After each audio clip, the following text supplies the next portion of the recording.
Let's talk about the banks because they do kick off earnings season officially, Shan, tomorrow. I mentioned some of the damage in that space. Month to date, the stocks have all not performed very well. This sector was one of the better ones over the last, 5 weeks. Have things turned because of rates? I think there's some concerns around that. If you look at the banks, they have been beset by continuing increasing provisions for credit losses, slow loan growth that Josh talked about earlier. And there has been an expectation and there's been a wide divergence, right, between the big banks and the regionals. And obviously that's been in place since early 2023 with everything we've seen in the regional banks. But I think that this is a second half story, Scott. And so, but to put a point on it, estimates have already been revised down for the big banks for 2024 by 10%, for the regionals by almost 25%. So you're not coming into this with these really constructive viewpoints on banks for earnings this year. And so while this near-term overhang from this, changing rate environment, whether it's June, July, or September, there's some of that has already been priced in just from the low expectations that are being set. What you could see coming up over the next few days is that you could see no major credit surprises. You could see, maybe like modestly increasing loan growth. And for the big banks, you've got investment banking and wealth management that certainly are going to look better in the second half of the year. If we're focusing on the biggest banks, why do you think it's a second half story?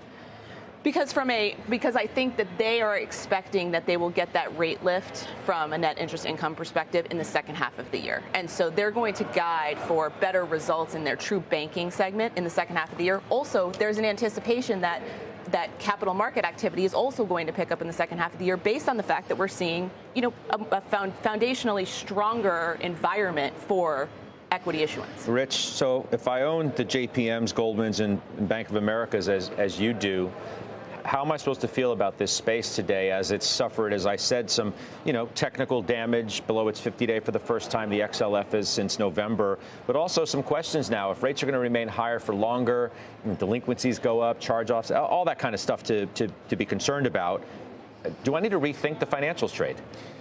Well, years ago, when Reagan was president, you used to be able to buy this industry below book value, and you sold it at 1.5, 2 times book value.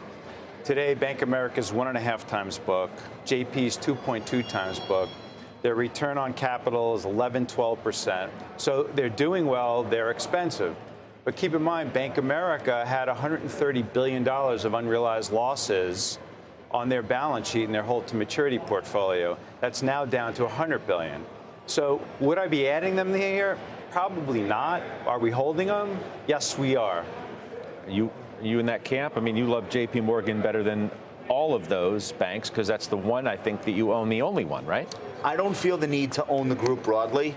If they work, J.P. Morgan will be among the better performers. And if they don't work, well, then I don't have to wake up and be like, oh my God, do I literally own Wells Fargo? Mm-hmm. I don't have to have that. I don't have to have that conversation with myself. So that's where I am. Look, J.P. Morgan is going to do $4.15 a share, according to consensus. That's not a huge jump over the prior year, but it ain't nothing either. Quarterly revenue, $41.96 billion, and that's versus $39 billion in the year ago quarter. So I mentioned nominal growth that we would see from the banks. That's what I mean.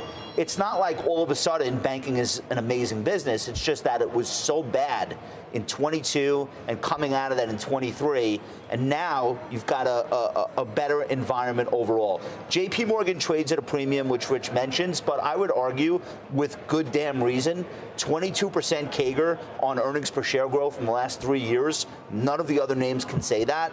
13% over the last 5 years, so that's not just a recent phenomenon. I expect J.P. Morgan to have a good quarter. I remain long the stock. I think it's worth more than $200 a share.